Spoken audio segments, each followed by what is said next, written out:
ഒരു ഒരു വണ്ടി നിറച്ച് മാങ്ങയുമായിട്ട് വരുമ്പോഴാണ് എൻ്റെ അധ്യാപകൻ പിന്നെ ഇത് കാണുന്നതും ഈ വണ്ടി പിടിക്കേണ്ട കൈയല്ല, അത് പേന പിടിക്കേണ്ട കൈയാണ്, അതുകൊണ്ട് ഇത്തരം കാര്യങ്ങൾക്ക് മോനെ വിടരുത് ഒരു ലെറ്റർ വരെയാണ് sign by the then president of India. ഇന്ന് നമ്മളെ ബ്ലാക്ക് ഗോൾഡ് എന്ന് പറയുന്ന പെപ്പർ അന്വേഷിച്ചിട്ടും നിലമ്പൂരിലുള്ള തേക്ക് അന്വേഷിച്ചും ബ്രിട്ടീഷ് മുതൽ ഡച്ച് മുതൽ പോർച്ചുഗീസ് മുതൽ അറബ്സ് വരെ വന്നിട്ടുണ്ടെങ്കിൽ അന്ന് അവർ മനസ്സിലാക്കി അത്ര അതിൻ്റെ പൊട്ടൻഷ്യൽ നമ്മൾ മനസ്സിലാക്കിയിട്ടില്ല എന്നുള്ളതാണ് മനസ്സിലാക്കേണ്ടത്. സാറിൻ്റെ ഒരു ജേണി ഒരു ഭയങ്കര ഇൻസ്പയറിങ് ജേണിയാണ്. ഒരു തലമുറ ആഗ്രഹിക്കുന്ന ഒരു സംവിധാനം. അതിലേറ്റവും ഞാൻ കണ്ടതിൽ ഏറ്റവും വലിയൊരു ഞാൻ കുട്ടികളോടും പറയാറുള്ള ഒരു സംഭവം, സാറിൻ്റെ ലൈഫിൽ നിന്ന് എടുക്കേണ്ട ഒരു സംവിധാനം നെവർ സെറ്റിൽ. ഇവിടെ ജോലി ക്രിയേറ്റ് ചെയ്യപ്പെടാൻ പോവാണ്. അതിൻ്റെ സ്റ്റെപ്പുകൾ ടാൽറോപ്പ് എടുത്തു കഴിഞ്ഞു. Now we need to strengthen it. ഇത് തിരിച്ചു കൊണ്ടുവന്ന് പറ്റൂ. അവിടെയാണ് ടാൽറോപ്പിനെ പരിചയപ്പെട്ടപ്പോൾ എൻ്റെ പ്രതീക്ഷ വർദ്ധിച്ചത്. ഈ ഓൾറെഡി അതിൻ്റെ വിത്ത് പാകിക്കഴിഞ്ഞു. ഇനി അത് നമ്മൾ നർച്ച് ചെയ്ത് കൊയ്തെടുക്കേണ്ട താമസമുള്ളൂ.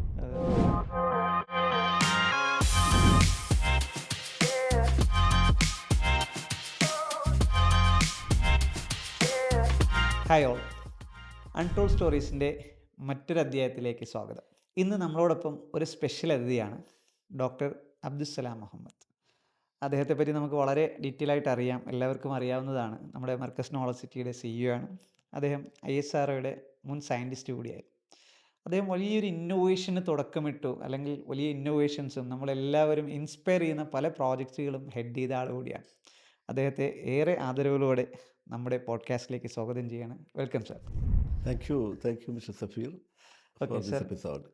സാറിൻ്റെ ഒരു യാത്ര നമ്മളൊക്കെ വളരെ കൗതുകത്തോടെ നോക്കുന്നതാണ്. 2015 സാർ മർക്കസ് നോളജ് സിറ്റി എന്നുള്ളൊരു ആശയം അവിടെ വരുന്നു.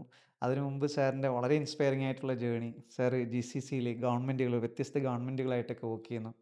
ഇന്നിപ്പോൾ പറയുമ്പോൾ നമ്മളിപ്പോൾ ടാൽറോപ്പിൻ്റെ എക്കോസിസ്റ്റത്തിലുള്ള യൂത്തൊക്കെ, അല്ലെങ്കിൽ നമ്മുടെ കുട്ടി സയൻറ്റിസ്റ്റുകളും കുട്ടി എൻജിനീയേഴ്സൊക്കെ വളരെ കൗതുകത്തോടു കൂടി സാറിൻ്റെ ലാസ്റ്റ് സെഷനൊക്കെ അറ്റൻഡ് ചെയ്യുമ്പോഴൊക്കെ വളരെ കൗതുകം ഞാൻ കണ്ടിരുന്നു അവരിൽ. സാറിൻ്റെ ഒരു ജേണിയെ പറ്റി പറയുമ്പോൾ ഒരു യങ്സ്റ്റേഴ്സിൻ്റെ ഒരു പെർസ്പെക്റ്റീവിൽ സാറിൻ്റെ ജേണിയെ സാർ എങ്ങനെയാണ് നോക്കിക്കാണുന്നത്, അല്ലെങ്കിൽ അവരോട് എന്താണ് സാറിൻ്റെ ഒരു കമ്മ്യൂണിക്കേഷൻ? നമ്മളുടെ ഒരു കാലഘട്ടം എന്ന് പറയുന്നത് ജെൻസി ആക്സെപ്റ്റ് ചെയ്യണമെന്നില്ല. കാരണം മിനിമം റിസോഴ്സസ് അതിലൂടെ പഠിച്ചു വളർന്നതുകൊണ്ട് തന്നെ ഈ നമ്മൾ ബേസിക്കലി പറയുന്നത് പോലെ necessity is the basis of innovation.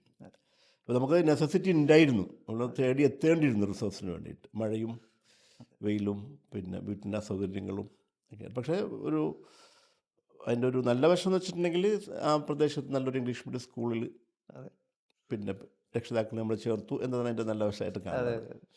അതുകൊണ്ട് തന്നെ ഒരു പിന്നെ വളരെ നമ്മുടെ എക്കണോമിക്കലി വീക്കറും ആയിട്ടുള്ളൊരു ബാക്ക്ഗ്രൗണ്ടിൽ നിന്നാണെങ്കിലും നമുക്ക് കിട്ടിയ എക്സ്പോഷർ വെരി ഹൈ ആണ്. ആ സ്കൂൾ സാധാരണ നല്ല ആളുകളുടെ, അല്ലെങ്കിൽ അത്യാവശ്യം സാമ്പത്തിക ശേഷിയുള്ള ആളുകളുടെ കുട്ടികൾ പഠിക്കുന്ന സ്കൂളായതുകൊണ്ട് തന്നെ അതൊരു നല്ലൊരു ഓപ്പർച്യൂണിറ്റി ആയിട്ട് കാണുന്നുണ്ട്. അപ്പോൾ ഇവിടെ നമുക്ക് പറയാനുള്ളത് ഒരാളുടെ വളർച്ചയിൽ സെവറൽ ഫാക്ടേഴ്സ് ഉണ്ട്. ഒന്ന് രക്ഷിതാക്കൾ തന്നെയാണ്. 2 എന്ന് പറയുന്നത് നമ്മുടെ അധ്യാപകരാണ്. പിന്നെ 3 എന്ന് പറയുന്നത് ഈ വളരുന്ന അല്ലെങ്കിൽ പഠിക്കുന്ന കുട്ടികളെ സപ്പോർട്ട് ചെയ്യണമെന്ന് പറയുന്ന നമ്മളിപ്പോൾ പറയുന്ന മെൻറ്റർ എന്ന് പറയുന്ന ഒരു ടീമുകൾ അത് ഓട്ടോമാറ്റിക്കലി നമ്മുടെ ജീവിതത്തിൽ വന്ന് പെടാറുണ്ട്. അങ്ങനെ 3 ഫാക്ടേഴ്സും ഒരുമിച്ച് കിട്ടി എന്നത് തന്നെയാണ് ഞാൻ മനസ്സിലാക്കുന്നത് നമ്മുടെ വളർച്ചയുടെ ഒരു പ്രധാനമായിട്ടുള്ള ഗൈഡൻസ് ആയിട്ട് പ്രവർത്തിച്ചത്. അല്ലെങ്കിൽ ഒരു മട്ടാഞ്ചേരി എന്ന് പറയുന്ന ചേരി പ്രദേശം, ബേസിക്കലി ചേരിയാണത് ശരിക്കും പറഞ്ഞാൽ. കാരണം ഒരു പക്ഷേ ലോകത്തിലെ ഏറ്റവും പിന്നെ പോപ്പുലേഷൻ ഡെൻസിറ്റി ഉള്ള സ്ഥലം, അതായത് കുറഞ്ഞ സ്ഥലത്ത് കൂടുതൽ ആളുകൾ താമസിക്കുന്നത്. അപ്പോൾ ഒരു 58 പിന്നെ ആളുകളുടെ ഒരു ചെറിയ ഒരു പിന്നെ ലാൻഡ് ഔട്ട്ലെറ്റിൽ ആ സ്ഥലത്ത് ഉൾക്കൊള്ളാൻ പറ്റുന്നതിൻ്റെ ഏകദേശം 10 ഇരട്ടി ആളുകൾ താമസിക്കുന്ന ഒരു സ്ഥലത്ത്, അതും പിന്നെ അതായത് ഒന്ന് ബാക്ക്ഗ്രൗണ്ടിലേക്ക് പോയിക്കൊണ്ട് ചിന്തിക്കുമ്പോൾ ഒരിക്കലും ആക്സെപ്റ്റ് ചെയ്യാൻ പറ്റാത്തൊരു ഫാക്ടറാണ് ഈ ഷെയർഡ് ടോയ്ലറ്റ്സ് എന്ന് പറയുന്നത്. 58 പേർക്ക് ഒരു കക്കൂസ് എന്ന് പറയുന്ന അത് മാത്രമാണ് ആലോചിക്കുമ്പോൾ നമുക്കൊരു നെട്ടലുണ്ടാകുന്നത്, എങ്ങനെ അതിൽ നമ്മൾ പോയിരുന്നു എന്നുള്ളത്. കാരണം പലരും പോയിട്ടുണ്ടാകും, സിഗരറ്റ് വലിച്ചിട്ടുണ്ടാകും, പിന്നെ മുറുക്കി തുപ്പിയിട്ടുണ്ടാവും. അപ്പോൾ അതിൽ പോയിട്ടാണ് നമ്മൾ രാവിലെ സ്കൂളിൽ പോകുന്നതിന് മുമ്പ് നമ്മൾ പോകേണ്ടതും മറ്റു കാര്യങ്ങൾ ചെയ്യേണ്ടതൊക്കെ തന്നെ. അതുകൊണ്ട് തന്നെ നമുക്ക് സർവൈവൽ ഈസിയായി. എവിടെ പോയാലും ഇന്ത്യയുടെ പല ഭാഗത്ത് ജോലി ചെയ്യാൻ കഴിഞ്ഞപ്പോഴും അതൊരു നല്ലൊരു ഫാക്ടറായിട്ട് ഉണ്ട്. അപ്പോൾ ഈ അധ്യാപകരുടെ റോൾ എന്ന് പറയുമ്പോൾ എൻ്റെ ഒരു അധ്യാപകൻ തന്നെയാണ് ഒരു വഴിത്തിരിവിന് കാരണമായിട്ട് ഞാൻ മനസ്സിലാക്കുന്നത്. ഞങ്ങളുടെ കുട്ടിക്കാലത്ത് ഈ സ്കൂൾ വെക്കേഷൻ എന്ന് പറയുന്നത് നമ്മളെ സംബന്ധിച്ചിടത്തോളം പുതിയ അധ്യയന വർഷത്തിലേക്ക് വേണ്ട വസ്തുക്കൾ മേടിക്കാനുള്ള ഒരുക്കങ്ങളുടെ മാസമായിട്ട് നമുക്ക് കാണുന്നത്. കാരണം നമ്മൾ ഏൺ ഫോർ ഇറ്റ്, നമ്മൾ സമ്പാദിക്കണം. അങ്ങനെ മാങ്ങ വിൽക്കാൻ ഇറങ്ങിയിരുന്നു. മാങ്ങ വിൽക്കുക എന്ന് പറഞ്ഞാൽ നമ്മുടെ പിതാവിന് പരിചയമുള്ള ഒരു ഹോൾസെയിൽ അവിടെ പോയിട്ട് ഉന്തുവണ്ടിയായിട്ട് പോയിട്ട് അയാൾ മാങ്ങ കടം തരും. അത് വന്ന് സ്ട്രീറ്റിട്ട് വിറ്റിട്ട് ആ വിറ്റതിൻ്റെ അതിൻ്റെ മുതൽ അയാൾക്ക് തിരിച്ചു കൊടുത്ത് ബാക്കി വരും നമ്മുടെ ലാഭമായിരിക്കും. അങ്ങനെ ഒരു അവസരത്തിൽ ഒരു വണ്ടി നിറച്ച് മാങ്ങയുമായിട്ട് വരുമ്പോഴാണ് എൻ്റെ അധ്യാപകൻ ഇത് കാണുന്നതും എൻ്റെ പിതാവിന് വാപ്പനെ വിളിച്ച് പറയുന്നതും, ഇത് ഈ വണ്ടി പിടിക്കേണ്ട കൈയല്ല, അത് പേന പിടിക്കേണ്ട കൈയാണ്, അതുകൊണ്ട് ഇത്തരം കാര്യങ്ങൾക്ക് മോനെ വിടരുത് എന്ന് പറയുന്നത്. അത് ശിരസാവഹിച്ചു എന്നുള്ളതാണ് പിതാവ് ചെയ്ത ഏറ്റവും വലിയ അതായത് വീട്ടിൽ നമ്മുടെ ഒരു അധ്വാനത്തിലൂടെ അവരുടെ ഒരു സപ്പോർട്ടിങ്, ഒരു ഇൻകം സപ്പോർട്ടിങ് കൂടി ആകുമായിരുന്നിട്ട് പോലും, അല്ലെങ്കിൽ സ്കൂൾ തുറക്കുമ്പോൾ ആവശ്യമായ പുസ്തകങ്ങളും യൂണിഫോമും ഒക്കെ ആവശ്യമുള്ളത് കൊണ്ട്, അത്യാവശ്യം ഫീസും ഉള്ളത് കൊണ്ട് തന്നെ ഈ ഒരു സംഖ്യ കിട്ടിയാൽ നല്ല ഒരു സപ്പോർട്ടാകുമായിരുന്നിട്ട് കൂടി തന്നെ അത് അപ്പടി പാപ്പ അത് സ്വീകരിച്ചു എന്നുള്ളതാണത്. അപ്പോൾ അതൊരു ഫാക്ടറാണ്. രക്ഷിതാക്കളുടെ ഒരു പ്രാർത്ഥനയോ അല്ലെങ്കിൽ അവരുടെ ഒരു സപ്പോർട്ടോ ഒരു വളർച്ചയിൽ ഒരു ഘടകമാണ്. അതുപോലത്തെ ടീച്ചേഴ്സിൻ്റെ അതുപോലത്തെ ഒരു അവസരമാണ് പാപ്പന്ന് ഈ എന്താ പറയുക, നമ്മൾ ഇന്നത്തെ അക്രിക്കട എന്ന് പറയുന്നത് പോലെ സ്ക്രാപ്പും അതുപോലെ പഴയ സാധനങ്ങൾ വിൽക്കുന്ന ആ ജോലിയായിരുന്നു. അപ്പോൾ സ്വാഭാവികമായിട്ടും പ്രദേശത്തെ ബില്ലിംഗ്ടൺ ഐലൻഡ് പോലെ സ്ഥലങ്ങളിലൊക്കെ സ്ക്രാപ്പ്, അതായത് പ്രത്യേകിച്ച് സെയിലിൻ്റെ സ്റ്റീൽ അതോറിറ്റി ഓഫ് ഇന്ത്യ ലിമിറ്റഡിൻ്റെ അവിടെ പോയിട്ട് ഈ സ്ക്രാപ്പ് വേസ്റ്റ് ഇരുമ്പ് പെറുക്കി കൂട്ടുന്നതിലൊക്കെ തന്നെ നമ്മൾ പോയിട്ട് സഹായിക്കും. വെച്ചാൽ അപ്പം നമുക്ക് ചെറിയൊരു വേതനം കിട്ടും, ഭക്ഷണവും കിട്ടും എന്നുള്ളതിൽ. അതിങ്ങനെ വെയിൽ കൊണ്ട് വെല്ലിംഗ്ടൺ ഐലൻഡിലെ വെയിൽ കൊണ്ട് ഇങ്ങനെ പെറുക്കിക്കൊണ്ടിരിക്കുമ്പോഴാണ് അവിടുത്തെ ഒരു GM ഓഫ് ദാറ്റ് സെയിലിൻ്റെ ഔട്ട്ലെറ്റിൽ അദ്ദേഹം ഒരു മാധവൻ സാറെന്ന് പിള്ള സാറെന്നാണ് അപ്പോൾ വിളിക്കുന്നത്.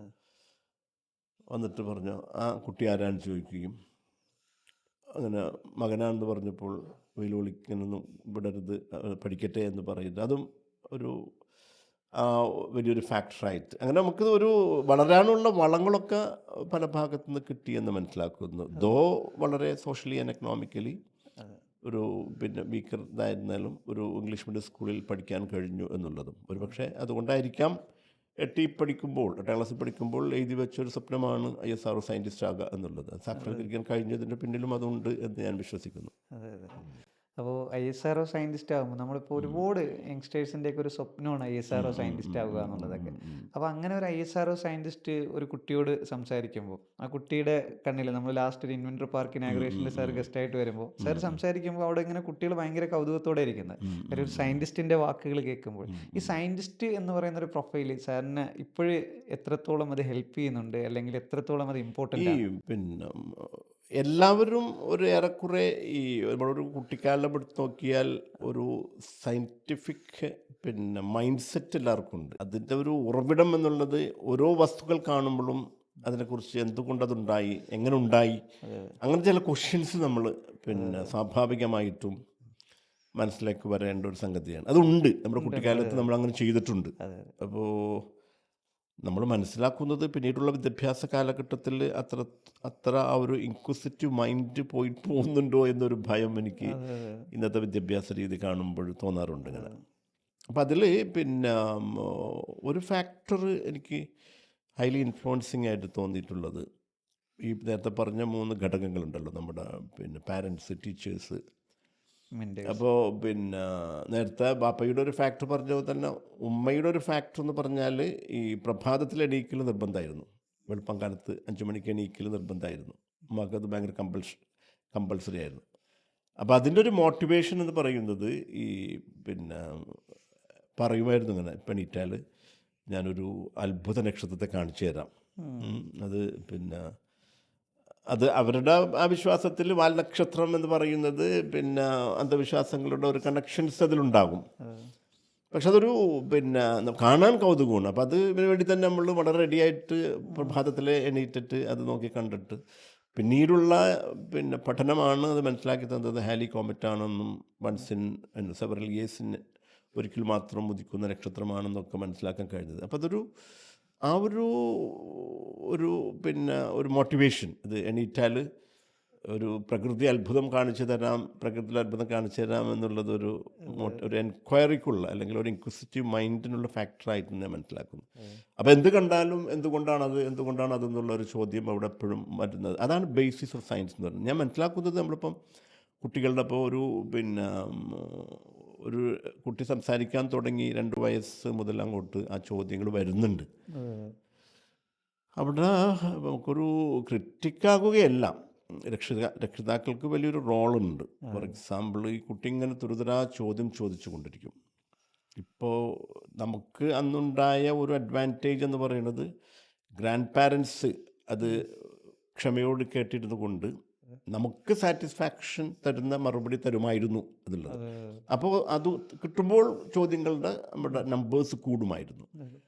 ഇന്ന് അത് കുട്ടികൾക്ക് വല്ലാതെ നഷ്ടപ്പെടുന്നുണ്ട്. അപ്പോൾ അവരുടെ ആ ഒരു സയൻറ്റിഫിക് ത്വര അത്, കാരണം എല്ലാവരും എൻഗേജ്ഡ് ആയിപ്പോയി ഇന്നത്തെ. I don't know, social media ആണോ അല്ലെങ്കിൽ ഒരു അബ്സല്യൂട്ട് ഐസൊലേഷൻ, ആ ഒരു കൂട്ടുകുടുംബം മാറി ന്യൂക്ലിയസ് ഫാമിലി എന്നത് ഇത് മാറി വീടിൻ്റെ അകത്ത് തന്നെ ന്യൂക്ലിയസിലേക്ക് പോകുന്ന ഒരവസ്ഥാവിശേഷം വന്നപ്പോൾ ഈ കുട്ടിക്കാലത്ത് ആ ഒരു ബേസിക് ബയോസായിട്ടുള്ള കുട്ടി ജനിക്കുന്നത്, ബേസിക് ഇൻപുട്ട് ഔട്ട്പുട്ട് സിസ്റ്റം അതിനുണ്ടല്ലോ. അതുകൊണ്ടാണ് ജനിച്ചപാട് ആ കുട്ടി കരയുന്നതും അതിൻ്റെ ആവശ്യമുള്ള പാലിന് വേണ്ടിയിട്ട് അതിന് സെഗിൾ ചെയ്യുന്നതും. ഇറ്റ് നോസ് ദാറ്റ് അതാണ് കുടിക്കേണ്ടതുള്ളത്. അപ്പം അത് ആ ഇൻസ്റ്റിങ്ക്റ്റിനെ നമ്മൾ തല്ലിക്കെടുത്തുന്നുണ്ടോ എന്ന് എനിക്ക് തോന്നുന്നുണ്ട്. അതിങ്ങനെ അത് പ്രോത്സാഹിപ്പിക്കപ്പെടേണ്ടതാണ്. ഈവൻ ക്ലാസ്സുകളിലൊക്കെ പോയി കഴിഞ്ഞാലും ഇപ്പോൾ നമ്മൾ ചോദ്യങ്ങൾ ചോദിച്ചുകൊണ്ട് ആ ക്ലാസ്സിനെ ആക്റ്റീവ് ആകേണ്ട പകരം ചോദ്യങ്ങൾ ചോദിക്കുന്നതിനെ നിരുത്സാഹപ്പെടുത്തുന്ന ഒരു സംവിധാനവും കണ്ടുവരുന്നുണ്ട്. അപ്പോൾ ഇന്നത്തെ ഒരു പിന്നെ ഹൈലി നോളജ് എക്സ്പോസീവായിട്ടുള്ള, അതായത് നോളജ് കുട്ടികളുടെയൊക്കെ വിരൽത്തുമ്പിലുള്ളത് കൊണ്ട് തന്നെ അവരുടെ മനസ്സിലേക്ക് നേരത്തെ റെഫർ ചെയ്ത ആ ഒരു പിന്നെ ഇൻവെൻറ്റർ പാർക്ക് നമ്മൾ ഉദ്ഘാടനം ചെയ്തപ്പോൾ അവരുടെ മനസ്സിലടിഞ്ഞ ക്വസ്റ്റ്യൻസ് ഇങ്ങനെ ഒരു എക്സ്പ്ലോസീവ് മോഡലേക്കാണ് നമ്മളത്തേക്ക് വന്നത്. അതിനർത്ഥം അവർക്കത് സാറ്റിസ്ഫൈ ചെയ്ത് കൊടുക്കാനുള്ള വേദികളില്ല എന്നുള്ളതാണ്. അത് വീട്ടിൽ നിന്ന് തന്നെ വരേണ്ടതാണത്. ഒരു അടുപ്പ് കത്തിക്കുമ്പോൾ തീയിൽ നിന്നിട്ടും ബൾബ് അങ്ങനെ കുട്ടി സ്വാഭാവികമായിട്ട് നമ്മളവരൊന്ന് അലവ് ചെയ്യണമെങ്കിൽ ആ തീ കണ്ടാൽ അതിലേക്ക് അവർ കൈ കൊണ്ടുപോകും, ഉറപ്പാണത്. അപ്പോൾ അവിടെ നിന്ന് അങ്ങോട്ടാണ് ആ സ്റ്റോറി തുടങ്ങേണ്ടത്. അപ്പോൾ there is a big role. എനിക്ക് തോന്നുന്നു I was very fortunate to get such support from the parents, teachers, അങ്ങനത്തെ ഒരു എൻവയോൺമെൻറ്റ് നമ്മൾ സൃഷ്ടിക്കപ്പെടണം. അതൊരു ആ ഒരു സയൻറ്റിഫിക് ആ ഒരു ധ്വര പിന്നെ വളർത്തിക്കൊണ്ടിരുന്നത് അത് കിടത്തി കളയുന്നുണ്ടോ എന്നുള്ളൊരു സംശയം എനിക്കുണ്ട്. സാറിപ്പോൾ 8ാം ക്ലാസ്സിൽ അങ്ങനെ ഒരു ബുക്കിൽ എഴുതി വെച്ചു, അങ്ങനെ ISRO സയൻറ്റിസ്റ്റ് ആയി. അത് പിന്നീട് സാറിൻ്റെ ലൈഫിൽ ഒരുപാട് ജേണിയിൽ അത് ആ സയൻറ്റിസ്റ്റ് എന്നുള്ള പ്രൊഫൈൽ ഭയങ്കര ഹെൽപ്ഫുൾ ആയി. അപ്പോൾ ഈ സയൻറ്റിസ്റ്റ് ആയതിന് ശേഷം ഒരു സാറ്റിസ്ഫാക്ഷൻ എന്തായിരുന്നു അന്ന് 8ൽ എഴുതി വെച്ചതും? അതെ, അതൊരു ഭയങ്കര ഒരു പിന്നെ സാറ്റിസ്ഫാക്ഷൻ തന്നെയാണത്. കാരണം വെച്ചിട്ടുണ്ടെങ്കിൽ ഒരു 8ാം ക്ലാസ്സിൽ പഠിക്കുമ്പോഴാണ് പത്രങ്ങളിൽ കണ്ട വാർത്ത എനിക്ക് തോന്നുന്നത് പിന്നെ ഈ SLV-3 ലോഞ്ചിങ് ആണത്. അതായത് ഇന്ത്യയുടെ ആദ്യത്തെ സാറ്റലൈറ്റ് വിക്ഷേപണ സക്സസ്. അതിൽ APJ പിന്നെ കലാമാണ് അത് ഹെഡ് ചെയ്യണത്. അത് അന്ന് വന്ന വാർത്തകൾ വളരെ മോട്ടിവേറ്റീവായിരുന്നു. അതിന് മലയാളി പെരുമ എന്ന് പറഞ്ഞുകൊണ്ടായിരുന്നു ആദ്യത്തെ ഇന്ത്യയുടെ വിക്ഷേപണം സക്സസ് ആയിട്ടുള്ള. മറ്റേതൊക്കെ ഇങ്ങനെ ബംഗാളിലേക്ക് പോകുന്നതാണ്. SLV-1, 2 ഫെയിൽഡ് ആയിരുന്നു. SLV-3 ആണ് സക്സസ് ആകുന്നത്. അങ്ങനെ അപ്പോൾ അതൊരു പിന്നെ പത്രങ്ങളിൽ നിറഞ്ഞു നിൽക്കുന്ന നമ്മുടെ പിന്നെ സയൻറ്റിസ്റ്റുകൾ, ഇപ്പം നമ്മുടെ ചന്ദ്രയാൻ മിഷനിലൊക്കെ തന്നെ ഒരു മലയാളികളുടെ തന്നെ, പ്രത്യേകിച്ച് ട്രിവാൻഡ്രം എഞ്ചിനീയറിംഗ് കോളേജിൻ്റെ ഒരു ടീമിൻ്റെ തന്നെ ഒരു വലിയ ടീമിൻ്റെ ഒരു പാർട്ടിസിപ്പേഷൻ അതിലുണ്ടായിരുന്നു. അന്ന് 4 പേരായിരുന്നു അന്ന് അതിൽ ഉണ്ടായിരുന്നതിൽ. അതായത് അപ്പോൾ അതൊക്കെ കട്ട് ചെയ്തിട്ട് ആ ഒരു വാർത്തയും ആ ഒരു ഇന്നത്തെ പോലെ നമുക്കത് TV-യിൽ കണ്ട് അത്ര ആസ്വദിക്കാനുള്ള ഒരു ഓപ്പർച്യൂണിറ്റി അന്ന് അത്ര ഉണ്ടായിട്ടില്ലായിരുന്നു.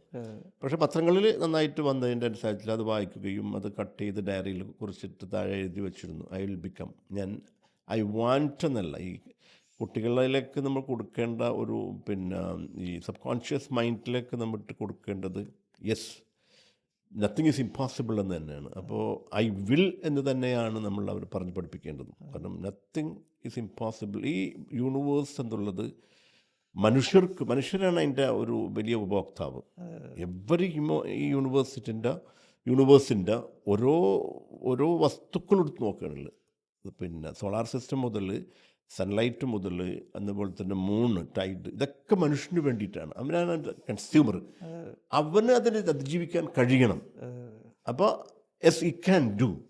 ഇപ്പോൾ നമ്മൾ കേട്ടതാണ് എസ് വി ക്യാൻ എന്ന മന്ത്രമാണ് ബാരക് ഒബാമ തൻ്റെ ഒരു ബാക്ക് സീറ്റിലിരുന്നു കൊണ്ട് അമേരിക്കൻ ഇലക്ഷനിൽ എൻ്റെ ഫ്രണ്ടിലേക്ക് വരുമ്പോൾ അദ്ദേഹം പാടിയ മന്ത്രങ്ങൾ എസ് വി ക്യാൻ. അപ്പോൾ ഇത് കുട്ടികളിൽ വളർത്തിയെടുക്കണം നമ്മളിങ്ങനെ. അപ്പോൾ അത് എഴുതിയിട്ട് ഞാൻ ഐ വിൽ, അതൊരു ഒരാൾ പറഞ്ഞത് ചെയ്തതല്ല, അത് മറ്റേ ഇങ്ങനൊരു ഈ പിന്നെ ആ സയൻറ്റിഫിക് ത്വര വളർത്തിക്കൊണ്ടുവന്ന് ഹെലികോമറ്റിനെ കാണിച്ചുകൊണ്ട്, അന്ന് ഹെലികോമറ്റ് എന്നറിയില്ല, വാൽനക്ഷത്രം അറിയാം അങ്ങനെ. അപ്പോൾ അധ്യാപകൻ പറയുന്നു വണ്ടി പിടിക്കേണ്ട കൈയല്ല, പേന പിടിക്കേണ്ട കൈയല്ല. അപ്പോൾ ആ രക്ഷിതാക്കളും നമ്മുടെ എൻവറോൺമെൻറ്റും ഇയാൾ പറഞ്ഞതുപോലെ, തോമസ് ഹാരി പറഞ്ഞതുപോലെ, ഈ ഫാക്ടേഴ്സ് ഒരു കുട്ടിയുടെ വളർച്ചയിൽ ഒരു പിന്നെ ഘടകങ്ങളായി വരുന്ന സംഗതികൾ നമുക്കിത് ഫോർച്ചുനേറ്റ് കിട്ടിയിട്ടുണ്ടെന്നാണ് മനസ്സിലാക്കുന്നത്, പാരൻസിൽ നിന്നും ടീച്ചേഴ്സിൽ നിന്നിട്ട്. അപ്പോൾ ആ ഒരു ദ്വാരം ഉള്ളത് കൊണ്ട് തന്നെ yes this is my destination എന്നത്, അവിടെ ആ ധൈര്യം ഐ വിൽ എന്നുള്ളത്, ആ ജേർണി സക്സസ്ഫുൾ ആകുന്നത് ലെറ്റ്സ് സേ പിന്നെ pre degree 2 years, engineering 4 years, 6 year MTech പഠിക്കുമ്പോൾ, പിന്നെ ഹൈസ്കൂളിൻ്റെ ഭാഗത്ത്. അപ്പോൾ ഏകദേശം ഒരു 10 വർഷത്തെ ഗ്യാപ്പിലാണ് ഞാൻ MTechന് പഠിച്ചുകൊണ്ടിരിക്കുമ്പോഴാണ് പിന്നെ ഡൽഹിയിലായിരുന്നു അന്ന് ഞാൻ ഒരു പിന്നെ ആഡ് കാണുന്ന ISROൻ്റെ സയൻറ്റിസ്റ്റുകൾ ആവശ്യമുണ്ടെന്ന് പറഞ്ഞുകൊണ്ട് ആഡ് കാണുന്നത്. ദാറ്റ് വാസ് ഒരു നമ്മൾ കാത്തിരുന്നൊരു മുഹൂർത്തമാണ്. നമ്മുടെ ആ ഒരു ഈ സബ് കോൺഷ്യസ് മൈൻഡിലേക്ക് ഈ പോയിന്റിന് ഇട്ട് കൊടുക്കുന്നതോടുകൂടി തന്നെ നമ്മുടെ എൻറ്റയർ ഇക്കോസിസ്റ്റം, ബോഡിയുടെ ഇക്കോസിസ്റ്റം അതിലേക്ക് നമ്മളെ പ്രിപ്പയർഡ് ആക്കും. അവിടെ നമുക്ക് റെസ്റ്റ് ഉണ്ടാവില്ല.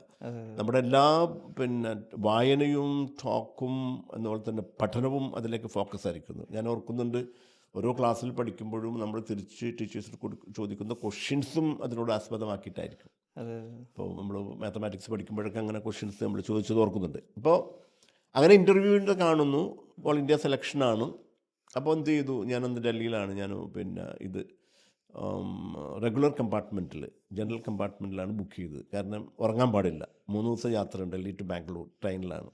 എന്താണെന്ന് വെച്ചാൽ ഇത് വായിക്കാൻ വേണ്ടിയിട്ട്. അതൊക്കെ അതായത് നമ്മൾ സൂക്ഷിച്ചു വെച്ച സ്വപ്ന സാക്ഷാത്കാരത്തിന് കിട്ടുന്ന ഒരു അവസരമാണ്. അത് അറ്റ് എനി കോസ്റ്റിൽ നഷ്ടപ്പെട്ടു പോകാൻ പാടില്ല എന്ന ഒരു വാശി, അല്ലെങ്കിൽ ഒരു എന്താ പറയുക, പിന്നെ ഇൻസ്റ്റിങ്ക്റ്റ് ഉണ്ടല്ലോ, ഒരു അവസരം വന്ന് കയ്യിൽ 10 കൊല്ലമായിട്ട് കാത്തു സൂക്ഷിക്കുന്ന. അപ്പോൾ പോയത്, ട്രെയിനിൽ പോയത് ജനറൽ കമ്പാർട്ട്മെൻറ്റിലാണ്. അത് റഷും അതുണ്ട്, ഇരുന്ന് ഒരു ബഹളവും നമ്മളതിനെ ബാധിച്ചിട്ടില്ല എല്ലാം. അപ്പോൾ ചിലവരോടൊക്കെ ചോദിച്ചു എന്തൊക്കെയാണ്, ചിലപ്പോൾ അവർ ബേസിക്കലി ഇൻ്റർവ്യൂ ആണ്. നിങ്ങളുടെ മനസ്സിലുള്ളതിനെ ചോദിക്കുന്നത്, നിങ്ങൾക്ക് അറിയില്ലാത്തതിനല്ല. ഇവിടെ പലപ്പോഴും കുട്ടികൾ പിന്നെ പ്രശ്നമാകുന്നത് ഈ എന്തോ സംഭവമാണെന്ന് വെച്ചിട്ട് അവർ ആ ഒരു ചോദ്യത്തെ ഭയപ്പെട്ടുകൊണ്ട് ആണ് അവർ പലവും നഷ്ടപ്പെട്ടുകൊണ്ട് അത് ചെല്ലുമ്പോൾ അവർക്കൊന്നും പറയാൻ കഴിയില്ല. അപ്പോൾ ഇതിൽ പിന്നെ ഒരു ബാക്ക്ഗ്രൗണ്ട് ഹിസ്റ്ററി എടുത്തപ്പോൾ നമ്മൾ പഠിച്ചത് മാത്രമേ ചോദിക്കുകയുള്ളൂ എന്നത് കൊണ്ടിട്ട് പ്രത്യേകിച്ച് ഫോക്കസ് ഇപ്പോൾ പഠിച്ചുകൊണ്ടിരിക്കുന്നതായിരിക്കുമെന്നുള്ളതുകൊണ്ട് MTechൻ്റെ പിന്നെ പ്രോജക്റ്റിൽ നന്നായിട്ടൊന്ന് ഫോക്കസ് ചെയ്തിട്ട് വായിച്ചുകൊണ്ടിരുന്നു. അപ്പോൾ അത് വായിച്ചുകൊണ്ടിരിക്കുമ്പോൾ നമ്മളെ ക്രോസ് റെഫറൻസ് വരും. ഇപ്പോൾ ഓംസ് ലോ എന്ന് കണ്ടാൽ ഓംസ് ലോ ഒന്ന് കൺഫേം ചെയ്യാൻ വേണ്ടി ഇന്നത്തെ പോലെ പിന്നെ ഇൻ്റർനെറ്റോ ChatGPT ഒന്നും ഇല്ലല്ലോ, ഒക്കെ പുസ്തകങ്ങൾ ഒരു കുമ്പാരം കയ്യിലുണ്ട്. അതിങ്ങനെ ജനറൽ തീം വായിച്ചുകൊണ്ടിരിക്കുന്നു. അപ്പോൾ ആ വായിച്ചുകൊണ്ടിരിക്കുമ്പോൾ അത് കൺഫർമേഷൻ വരേണ്ട ഒരു സബ്ജക്റ്റ് കടന്നു വരുമ്പോൾ അത് ബാക്ക് റെഫർ ചെയ്തുകൊണ്ട് എടുക്കുന്നു. ബുക്ക് വായിച്ചിട്ട് തന്നെയാണ് അങ്ങനെ. 3 ദിവസം ഉറക്കമൊഴിഞ്ഞുകൊണ്ടുള്ള പ്രിപ്പറേഷൻസാണ്. അതോടൊപ്പം തന്നെ ഇൻ്റർവ്യൂവിൽ ഉറങ്ങിപ്പോകാൻ പാടില്ല.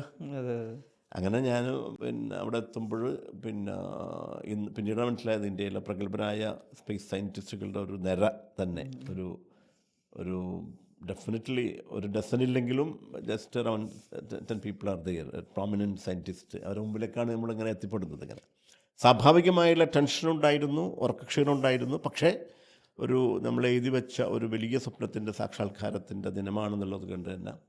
അപ്പോൾ എനിക്ക് പിന്നെ ഈ ടീച്ചിങ് ഇഷ്ടമാണ്. ഞാൻ പിന്നെ കുട്ടിക്കാലത്ത് പറയുകയാണെങ്കിൽ ഇങ്ങനെ പിന്നെ ഈ പറഞ്ഞ അധ്യാപകരിൽ തന്നെ എന്നെ ഈ മതപഠനങ്ങൾക്ക് നയിച്ച ഒരു ഉസ്താദ് ക്ലാസ് എടുക്കാൻ കൊണ്ടുപോയിരുന്നു, പഠിക്കുന്ന കാര്യങ്ങൾ ഓർത്തിരിക്കാൻ വേണ്ടിയിട്ട്. അപ്പോൾ ക്ലാസ് എടുക്കൽ, ട്യൂഷൻ എടുക്കലൊക്കെ ഉള്ളത് കൊണ്ട് ക്ലാസ് എടുക്കാൻ വളരെ ഇൻട്രസ്റ്റ് ആയിരുന്നു. അപ്പോൾ ഞാൻ അവരോട് പറഞ്ഞു, എനിക്കൊരു ചോക്കും ബോർഡും തരണമെങ്കിൽ എനിക്ക് വരച്ചിട്ട് കാണിക്കാൻ പറ്റും എന്ന് പറഞ്ഞപ്പോൾ ഉടൻ ഞാൻ അവിടെ അഡോപ്റ്റ് ചെയ്ത ഒരു പിന്നെ മൈൻഡ് പ്രിപ്പറേഷൻ എന്ന് വെച്ചാൽ okay, all these are my പിന്നെ students, I'm going to teach them എന്നുള്ളതായിരുന്നു. അപ്പോൾ അത് അവർ ഡീപ്പിലേക്ക് പോയി. അതാണ് തന്നെ പല ഇൻ്റർവ്യൂ അറ്റൻഡ് ചെയ്തതിലും വളരെ ഡീപ്പായിട്ടുള്ളൊരു ഇൻ്റർവ്യൂ ആയിരുന്നു അത്. വളരെ സബ്ജക്റ്റിൻ്റെ ഡീപ്പ് ലെവലിലേക്ക് ഒന്നും പുറത്ത് ചോദിച്ചിട്ടില്ല. നമ്മൾ പഠിച്ചത് മാത്രം എത്രമാത്രം നമ്മൾ മനസ്സിലാക്കിയെന്ന്. പ്രൈമറിലി എംടെക്കിനൊന്ന് ചെയ്തുകൊണ്ടിരിക്കുന്ന തെസീസായിരുന്നു. അന്ന് നമ്മൾ IC 741 ഇതൊക്കെ വെച്ചിട്ട് ബോർഡിലൊക്കെ വരച്ച് ഇങ്ങനെ എക്സ്പ്ലെയിൻ ചെയ്ത്. അപ്പോൾ ഞാനൊരു അധ്യാപനമായിട്ട് അവർ മാറുന്നു. എനിക്ക് തോന്നുന്നു ഒരു 1.5 മണിക്കൂറോളം ഇൻ്റർവ്യൂ നീണ്ടു നിന്നിരുന്നു ഞാൻ. അപ്പോൾ അവർ വന്നിട്ട് അത് കഴിഞ്ഞിട്ട് അവർ വന്നിട്ട് ഇരിക്കാൻ പറഞ്ഞു, ചായ തന്നു. അപ്പോൾ അങ്ങനെ പിന്നെ ഒരു പോസിറ്റീവ് വൈബ് അവിടെ നിന്ന് കിട്ടിയിരുന്നു. ആ ഇൻ്റർവ്യൂ ബോഡിയിൽ നിന്ന് തന്നെ ഒരു പോസിറ്റീവ് വൈബ് കിട്ടിയിരുന്നു. അങ്ങനെ തിരിച്ചു വന്നത് റിസർവ്ഡ് കമ്പാർട്ട്മെൻറ്റിലായിരുന്നു. എന്നിട്ട് ഉറങ്ങാൻ വേണ്ട അവർക്ക് ക്ഷീണത്തിൻ്റെ. അതിനകത്ത് കഴിഞ്ഞൊരു വലിയൊരു മുഹൂർത്തമായിരുന്നു. 2-3 മാസം കഴിഞ്ഞപ്പോൾ ഒരു ലെറ്റർ വരെയാണ് അത് sign by the then president of India.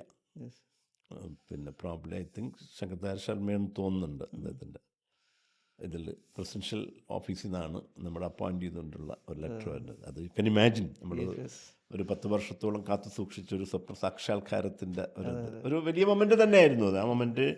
ആ മൊമെൻറ്റിനെ ആഘോഷിക്കാൻ നമ്മളൊപ്പം തന്നെ നാട്ടുകാരും കൂടി എന്നുള്ളതായിരുന്നു. പിന്നെ ഇന്ത്യയുടെ ഏറ്റവും ഒരു അഭിമാനമായ ISROയിൽ ജോലി കിട്ടി എന്നുള്ളത് ഒരു ചേരി പ്രദേശത്ത് നിന്ന് എന്നതുകൊണ്ട് തന്നെ അവരുടെ സ്വീകരണങ്ങളും ലൈബ്രറി ഉദ്ഘാടനങ്ങളും ഒക്കെ ആയിട്ട് അത് നല്ലൊരു അനുഭവവും പിന്നെ അതിൽ നിന്ന് കിട്ടിയ ഒരു കോൺഫിഡൻറ്റുമാണ് പിന്നീടുള്ള യാത്രയിൽ ഇന്നും ഒരു ഗൈഡൻസ് ആയിട്ട് മാറുന്നത്. അത് തന്നെ അവിടെയും ഈ പറഞ്ഞതുപോലെ തന്നെ ഭയങ്കര സപ്പോർട്ടിംഗ് ആയിരുന്നു. ഇപ്പോൾ നമുക്ക് ISROനെ കുറിച്ച് പറയുകയാണെങ്കിൽ അവിടുത്തെ പിന്നെ ഹൈലി സപ്പോർട്ടിംഗ് ആയിരുന്നു. പിന്നെ ബോസായിരുന്ന പലരും തന്നെ നമുക്ക് അതിന് വേണ്ടിയുള്ള എല്ലാ സൗകര്യങ്ങളും ചെയ്തു തന്നു. പഠിക്കാനും വളരാനും ഉള്ള എല്ലാ ഓപ്പർച്യൂണിറ്റീസും അവിടെ ഉണ്ടായിരുന്നുള്ളൂ. അതെ അതെ. അപ്പോൾ ISRO സയൻറ്റിസ്റ്റ് എന്നുള്ളൊരു പൊസിഷനിൽ നിൽക്കുമ്പോൾ സാർ വലിയൊരു റിസ്ക് ടേക്കറാണ്. അപ്പോൾ ആ ഒരു സയൻറ്റിസ്റ്റ് എന്നുള്ളൊരു പൊസിഷനിലെ പീക്കിൽ നിൽക്കുന്ന സമയത്ത് അത്രയും റെസ്പെക്റ്റ്ഫുൾ ആയിട്ട് എല്ലാവരും കാണുന്നൊരു സമയത്ത് സാർ കൂടുതൽ റിസ്ക് എടുക്കാൻ വേണ്ടിയിട്ട് ഇറങ്ങിയൊരു ചരിത്രമുണ്ട്. അതാണ് ഞാൻ വളരെ അതൊരു എക്സൈറ്റഡ് ആയിരുന്നു. അതെന്ന് വെച്ചാൽ ഈ സർട്ടൺ തിങ്ങുകൾ നമ്മളിപ്പോൾ ഉണ്ടല്ലോ ഒരു റെപ്യൂട്ടേഷൻ നമുക്ക് മടുപ്പനുണ്ടാകും. ഒരു സെർട്ടൺ പീരീഡ് കഴിഞ്ഞാൽ അവിടെ അത് മൊത്തത്തിൽ എല്ലാ സയൻറ്റിഫിക് ഓർഗനൈസേഷനും ഉണ്ടത്. പിന്നെ നമ്മളൊരു സെർട്ടൺ ഒരു 3 to 5 years ആണ് ഒരു പ്രോജക്റ്റ് ലൈഫ് സൈക്കിൾ എന്ന് പറയുന്നത്. മനസ്സിലായാലും പിന്നെ ഇപ്പോൾ ഒരു ഫണ്ടമെൻ്റൽ റിസർച്ച് എന്ന് പറയുന്ന ഒരു പ്രത്യേക സബ്ജക്റ്റിൻ്റെ പിന്നിൽ ഇപ്പം വലിയ വലിയ സയൻറ്റിസ്റ്റുകൾ പോയതുപോലെ അല്ലല്ലോ നമ്മുടെ ഈ ഒരു ഇത് നേച്ചർ വെച്ചിട്ടില്ല. നമുക്ക് വാട്ട് എവർ ഇറ്റ് ഈസ് നമുക്ക് പിന്നെ തരുന്ന ജോലിയുടെ നേച്ചർ അനുസരിച്ചിട്ട് നമുക്ക് നല്ല എക്സൈറ്റ്മെൻറ്റ് ഉണ്ടാവും. അത് കഴിയുമ്പോൾ സ്വാഭാവികമായിട്ടും പുതിയ പ്രോജക്റ്റിലേക്ക് നമ്മൾ മാറി പോകേണ്ടതാണ്. അപ്പോൾ പിന്നെ അന്ന് ഈ കമ്പ്യൂട്ടർ സയൻസിൻ്റെ ഒരു എക്സ്പ്ലോഷൻ നടക്കുന്ന കാലഘട്ടമാണ്. പിന്നെ ഈ ഡിജിറ്റൽ ഇന്ത്യ എന്ന് പറഞ്ഞ അന്ന് ആ ഒരു പിന്നെ എന്താ പറയുക ഈ ഫസ്റ്റ് ഡിജിറ്റൽ ഇന്ത്യൻ്റെ ഡ്രൈവ് നടക്കുന്നത്. പിന്നെ ഒരു കമ്പ്യൂട്ടറിൻ്റെ ഒരു കുതിച്ചു കയറ്റം നടക്കുന്ന സമയത്താണ് പല ജോബ് ഓഫർ അട്രാക്റ്റീവായിട്ടുള്ള ജോബ് ഓഫേഴ്സാണ് വരുന്നത്.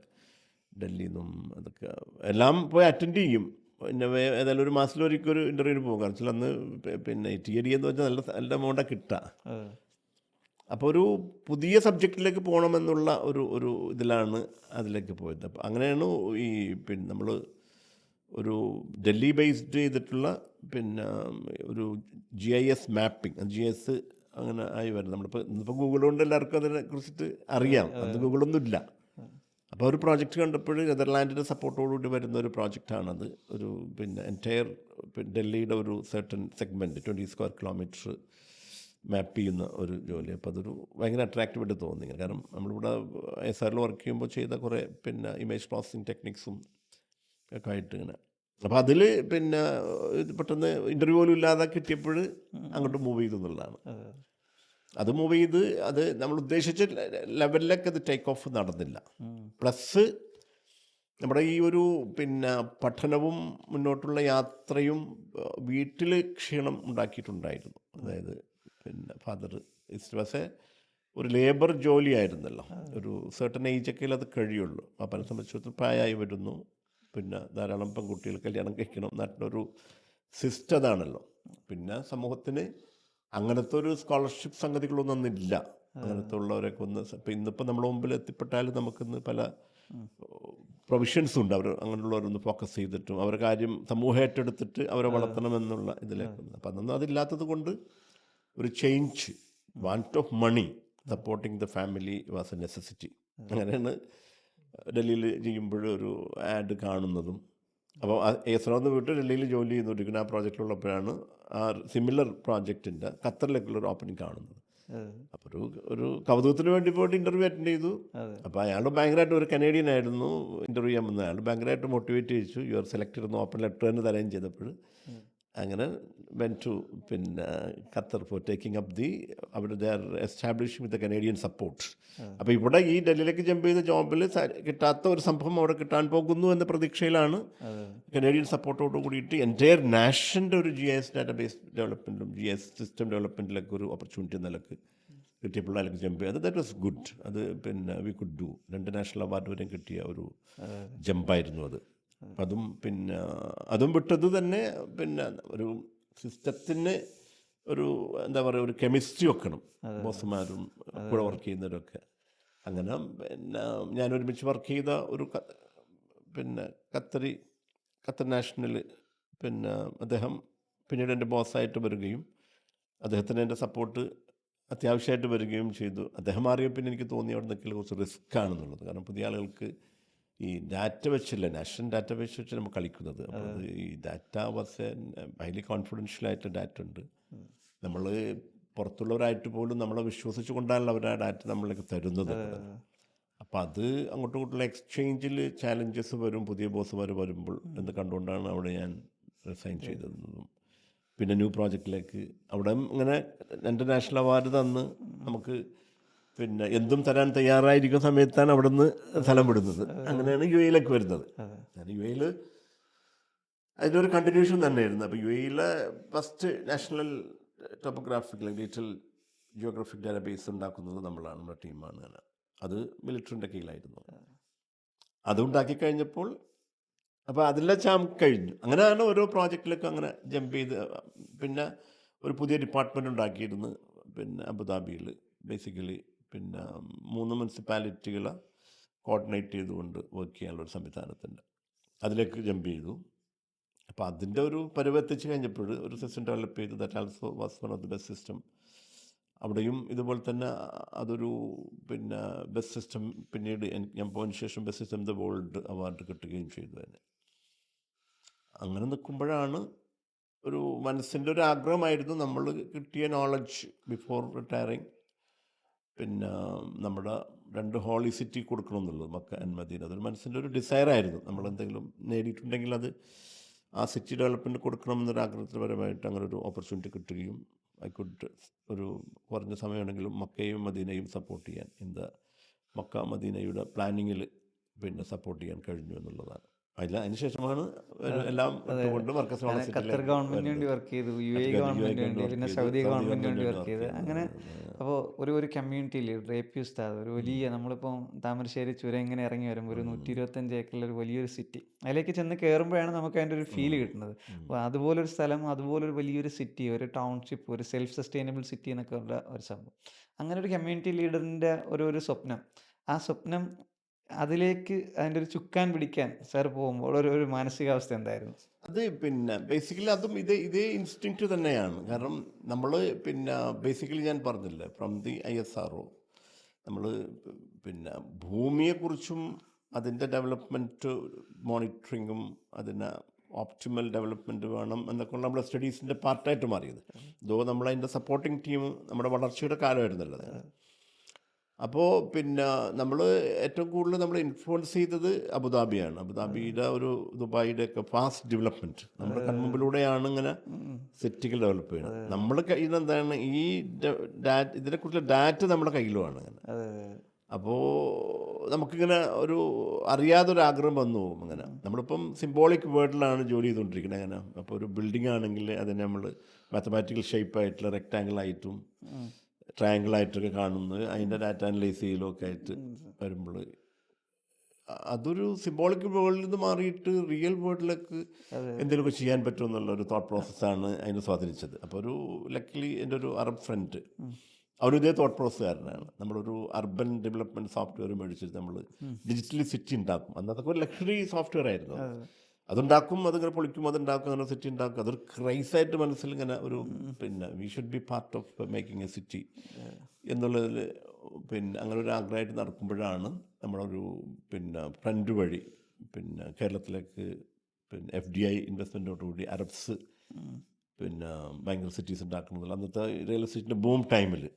അപ്പോൾ പിന്നെ ഇതൊരു ഇവിടെ ഒരു ബേസിക് ലെസൺ പിന്നെ നമ്മൾ മനസ്സിലാക്കേണ്ടത് വെച്ചാൽ ഈ നമ്മളെ ഡിസയർ, ഗോള്, പിന്നെ want to make some changes from the system which we live in എന്നൊക്കെ ഉള്ള ഒരു തോട്ട് പ്രോസസ്സ് കുട്ടികളെ പഠിപ്പിക്കണം എന്ന് ഞാൻ മനസ്സിലാക്കുന്നത്. അപ്പോൾ നമ്മൾ ഒന്നിൽ നിന്ന് മറ്റേലേക്ക് ജമ്പ് ചെയ്യാനുള്ള കാരണം ഇതിൽ നമ്മുടെ റോള് കഴിഞ്ഞു. അപ്പോൾ അവിടെ നമ്മൾ വർക്ക് ചെയ്ത് കൊടുത്ത ആ റോൾ ഇല്ലെങ്കിൽ നമ്മൾ മനസ്സിൽ സൂക്ഷിച്ച റോള് എവിടെയെങ്കിലുമൊക്കെ ഉണ്ടാവും. That's called people now say law of attraction. അതിൽ നമ്മുടെ സിസ്റ്റം അതിൽ കൊണ്ടുപോകും. നമ്മുടെ ഒരു യൂണിവേഴ്സിൻ്റെ ഒരു ബ്യൂട്ടി അതാണ്.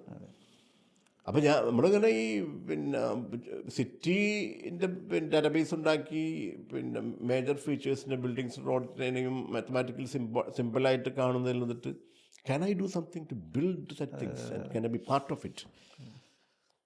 അപ്പോൾ ആ ഒരു തോട്ട് പ്രോസസ്സ് വെച്ച് നടക്കുന്ന സമയത്താണ് ഇങ്ങനെ Arabs are going to invest in India എന്നുള്ളതും അതിൽ എൻ്റെ ഒരു ഫ്രണ്ടാണ് അത് അറബ്സിനെ കൊണ്ടുപോകണം എന്നുള്ളതൊക്കെ വന്നപ്പോൾ തന്നെ പിന്നെ നാഷണൽ ഒരു കോള് നമ്മൾ അന്വേഷിച്ച് പോകാതെ നമുക്കത് കോള് വരെയാണ് ഇങ്ങനെ ഉണ്ട് ഒന്ന് സപ്പോർട്ട് ചെയ്യാൻ ചോദിച്ചുകൊണ്ട്. അപ്പോൾ നമ്മൾ തേടിയ പള്ളി കാലിൽ ചുറ്റി എന്ന് പറഞ്ഞ പോലെ തന്നെ പെട്ടെന്ന് തന്നെ നമ്മൾ പിന്നെ ലോക്കലി നമുക്ക് അവൈലബിൾ റിസോഴ്സൊക്കെ മൊബിലൈസ് ചെയ്തുകൊണ്ട് തന്നെ പിന്നെ ഹെലികോപ്റ്റർ ചാർട്ടർ ചെയ്ത് അറബ്സിന് ഭയങ്കര എക്സൈറ്റഡായി. ലാൻഡ് ഇൻ കേരള ഇത് ബ്യൂട്ടിഫുൾ ഒരു ഗ്രീൻ കാർപ്പറ്റ് അല്ല അത്. അങ്ങനെ ഒരു 4 ലാൻഡിൽ അവർ ഇൻവെസ്റ്റ് ചെയ്യണം. That was a heavy investment. Suppose to be അന്നത്തെ കാലഘട്ടത്തിൽ ഒരു 10,000 കോടി ഇൻവെസ്റ്റ്മെൻറ്റാണ് അവർ പ്ലാൻ ചെയ്തിരുന്നത്.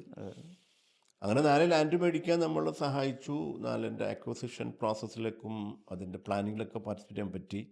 അപ്പോൾ ഞാൻ ഫസ്റ്റ് CEO ആയിട്ട് വരുന്നത് ആ പ്രോജക്റ്റിലേക്കാണ്. First landing in Trivandrum airport with lot of ideas and want to do some big changes. അപ്പോൾ പിന്നീടുണ്ടായ ഒരു പിന്നെ സ്വാഭാവികമായുണ്ടായ ഫൈനാൻഷ്യൽ ക്രൈസിൽ അവർക്ക് അതിൽ താല്പര്യം നഷ്ടപ്പെടുകയും എല്ലാം വാസ് റെഡി. ഒരു കുക്ക്ഡ് കേക്ക്. ഇനി അത് ഗ്രൗണ്ടിലേക്ക് ഇറങ്ങിയാൽ മതി. എൻ്റെ അന്നത്തെ സംവിധാനം വെച്ചുകൊണ്ട് ഐ എം ടോക്കിംഗ് അബൌട്ട് 2008 പീരീഡിലാണത്. അപ്പോൾ വാക്ക് ത്രൂ ഉണ്ടാക്കിയിരുന്നു. ലാൻഡ് അക്വസിഷൻ നടന്നു.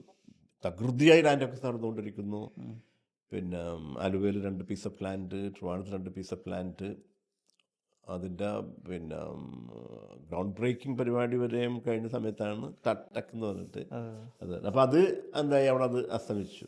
അപ്പോൾ അത് ഈ ഡിസയർ അപ്പോഴും അസ്തമിച്ചിട്ടില്ല, പ്രോജക്റ്റ് അസ്തമിച്ചിട്ടുള്ളൂ. അങ്ങനെയാണ് പിന്നെ ഒരു സിമിലർ റിക്വസ്റ്റായിട്ട് എൻ്റെ അടുത്ത് സിറ്റി പണിയാൻ വരാനല്ല വന്നത്. ഇപ്പം അത് അന്ന് പിന്നെ അവർ മർക്കസിൻ്റെ സ്ഥാപനങ്ങളുടെ കൺസോൾട്ടേഷനായിട്ട്, കാരണം ധാരാളം സ്ഥാപനങ്ങൾ മർക്കസിനുണ്ട്, educationally the doing good job. അപ്പോൾ അതിനൊന്ന് കൺസോൾട്ടേറ്റ് ചെയ്തുകൊണ്ട് ഹയർ സ്റ്റഡീസിന് ഒരു വേദി ഉണ്ടാക്കണമെന്ന് കണ്ടുകൊണ്ട് ഇതിനൊക്കെ ഒരുമിച്ച് ചെയ്യാൻ വേണ്ടിയിട്ടൊരു സ്ഥലം കണ്ടെത്തുകയും അതിൻ്റെ ഒരു ഡൊനേഷൻ കളക്ഷന് വേണ്ടിയിട്ട് അബുദാബിയിൽ പിന്നെ ഉസ്താദിൻ്റെ മരുമകൻ സി ഫൈസി ഉസ്താദ് എന്നെ വന്ന് കാണുകയാണ്. അപ്പോൾ എൻ്റെ ആ മാറ്റിവെച്ച, അതായത് നമ്മളുടെ മനസ്സിലിരിക്കുന്ന ആഗ്രഹം, അതിൽ പ്രോജക്റ്റ് റിപ്പോർട്ട് വരെ കയ്യിലുണ്ട്.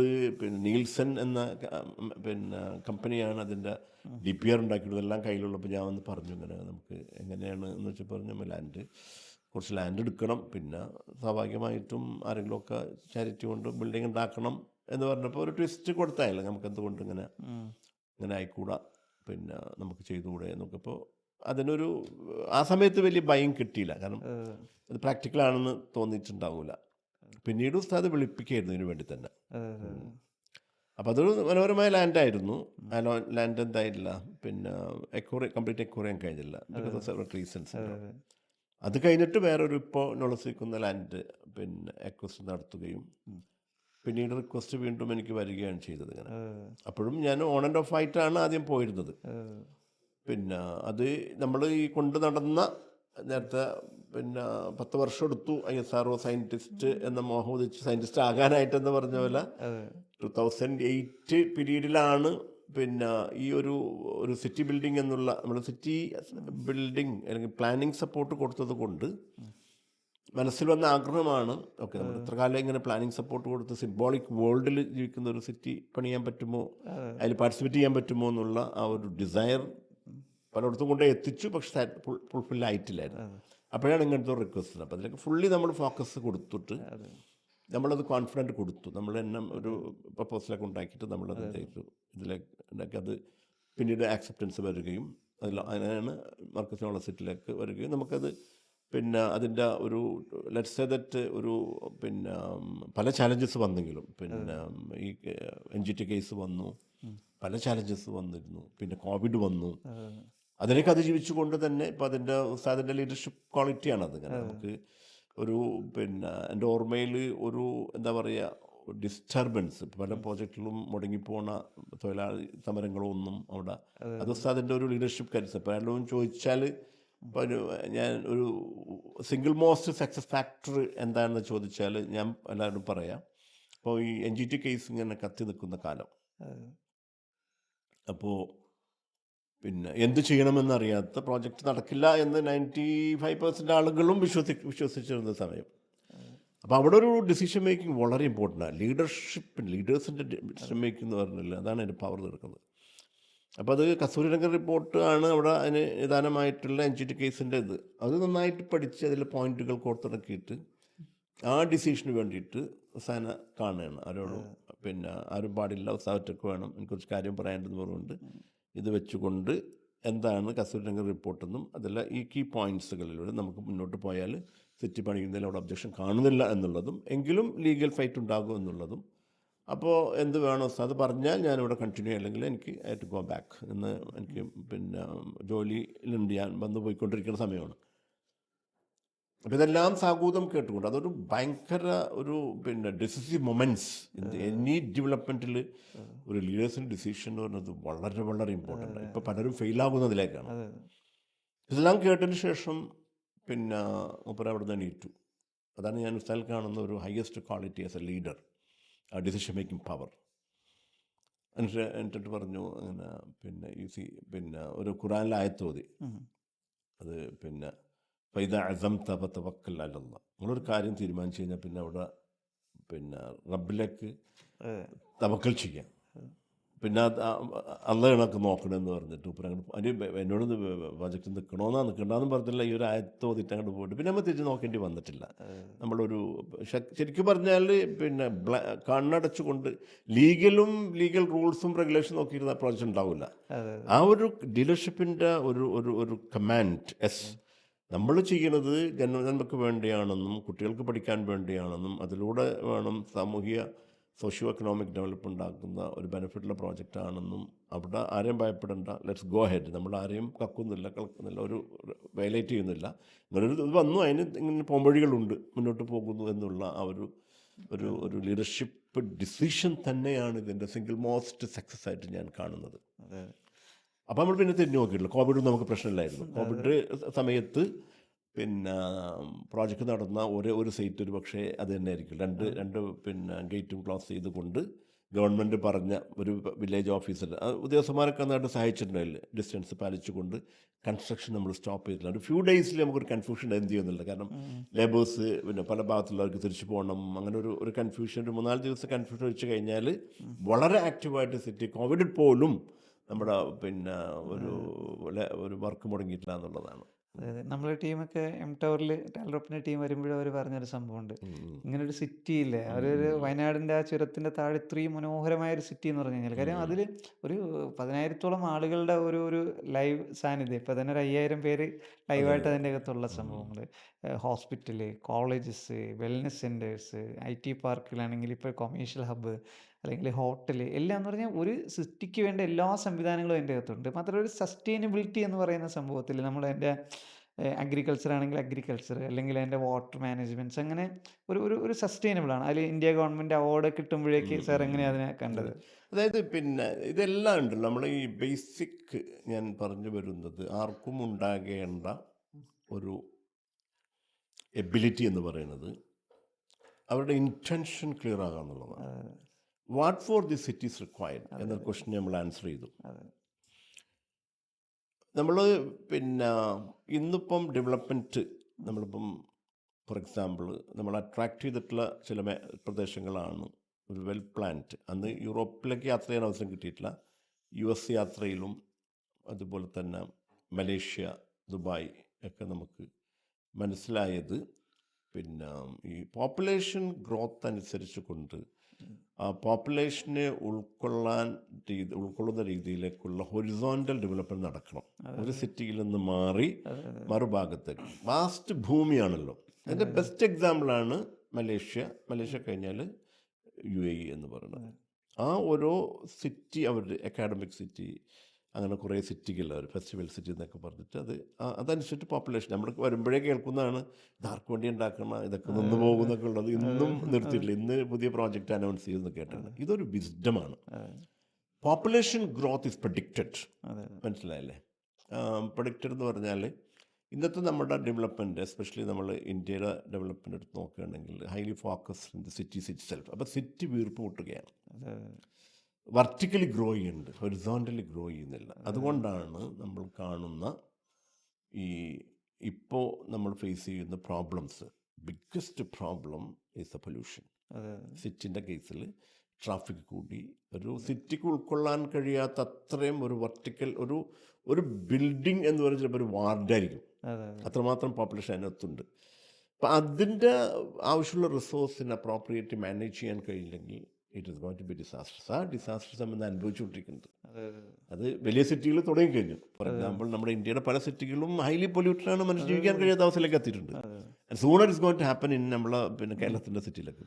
ആ ഒരു അന്നത്തെ അതായത് ഒരു സെറ്റ് നോംസ് വെർട്ടിക്കൽ സിറ്റിയിലേക്ക് ഫോക്കസ് ചെയ്തുകൊണ്ട് അതിന് വെച്ചാൽ ആൾ വരുള്ളൂ, അപ്പോഴേ കോസ്റ്റ് കൂടുകയുള്ളൂ എന്നത് വെച്ചുകൊണ്ട് സിറ്റി തന്നെ ഇങ്ങനെ വീർപ്പ് മുട്ടിക്കുന്നിടത്ത് മാറിയിട്ട് കൺവെൻഷനെ തെറ്റിച്ചുകൊണ്ട് ഒരു സിറ്റിൻ്റെ എവേ മാറി ഒരു ലെറ്റ്സ് ഒരു റൂറൽ ഔട്ട്ലെറ്റ് വന്നുകൊണ്ട് ഒരു സിറ്റി പണിയുക എന്നുള്ളത് ആ ഗഡ്സും ഞാൻ ആരെങ്കിലും കണ്ടിട്ടില്ല. അതേ പിസാലല്ലാതെ ആ ഒരു ഗഡ്സ് ഓഫ് അതായത് ഡിസിഷൻ മേക്കിംഗ്.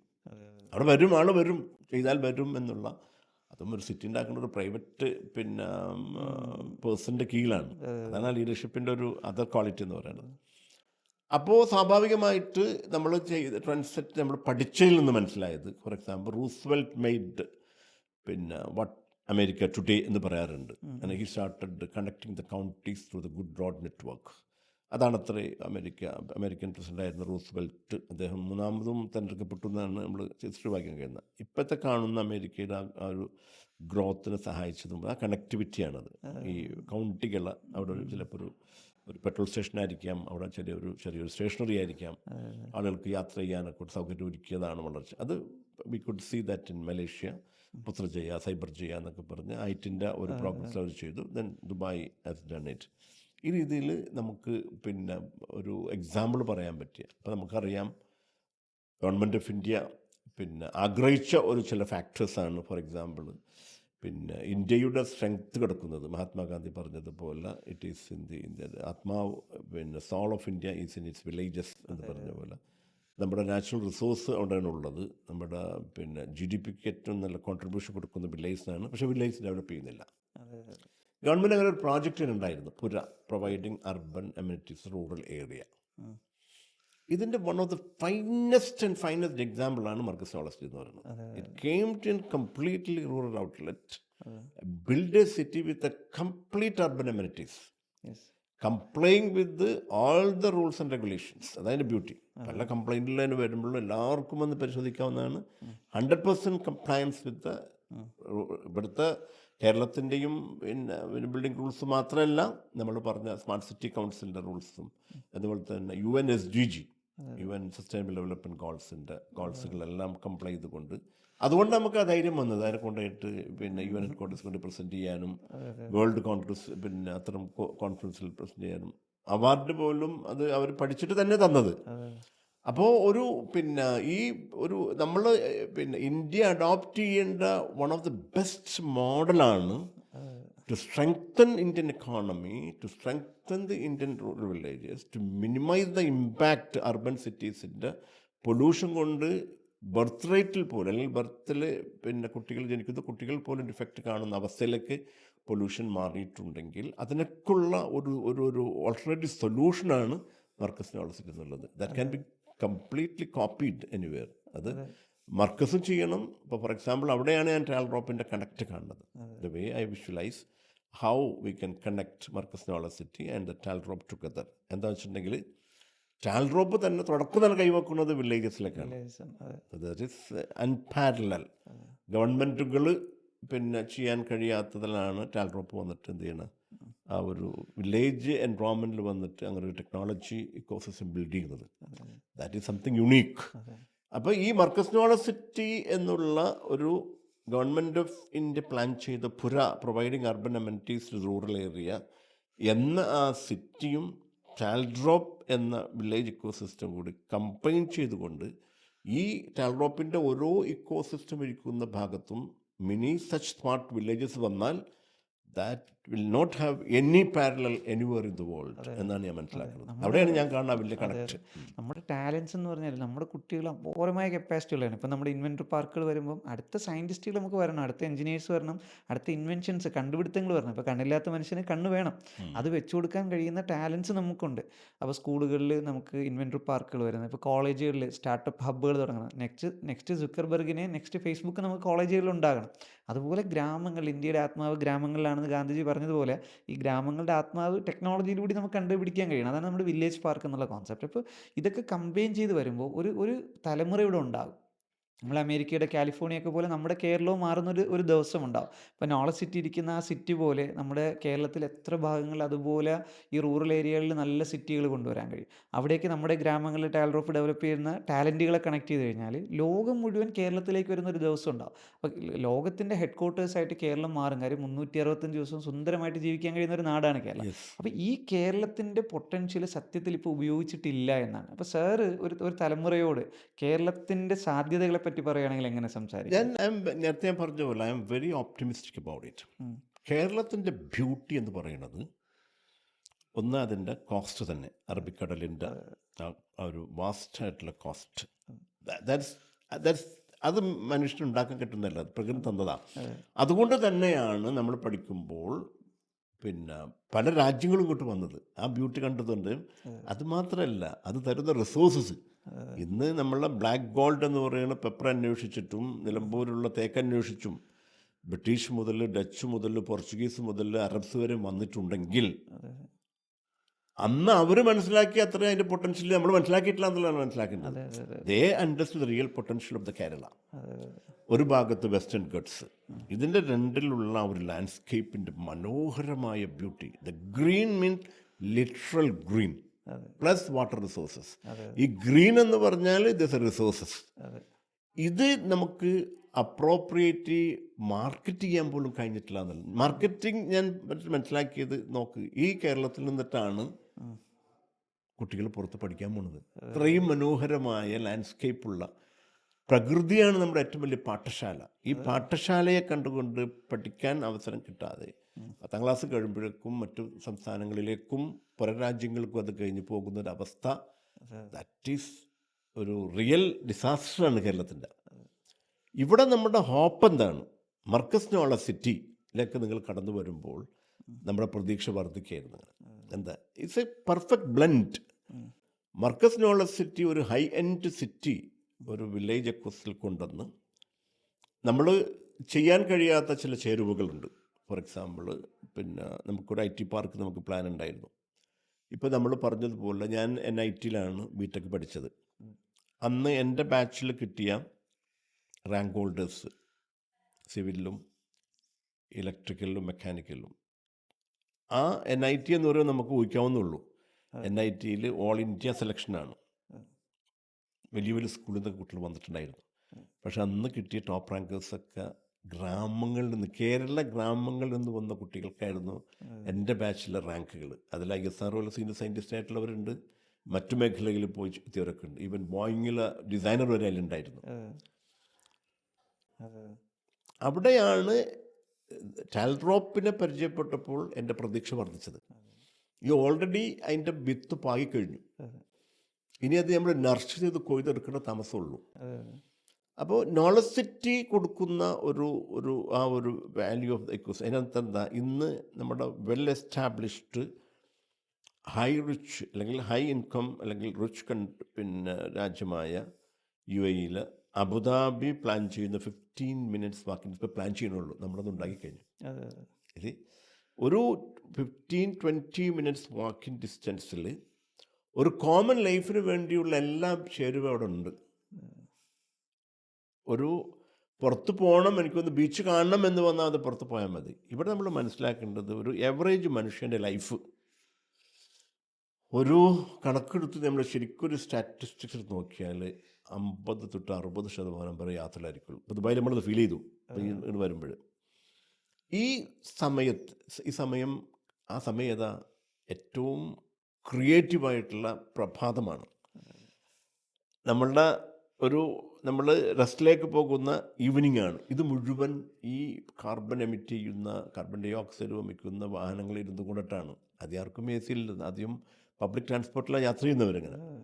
50-60% സമയം പോകുന്നത് ഈ യാത്രയിലാണ്, TDS യാത്രയിൽ. അവരുടെ ക്രിയേറ്റിവിറ്റി പോകുകയാണ്, അവരുടെ എനർജി പോകുകയാണ്, എക്സോസ്റ്റഡ് ആകുകയാണ്.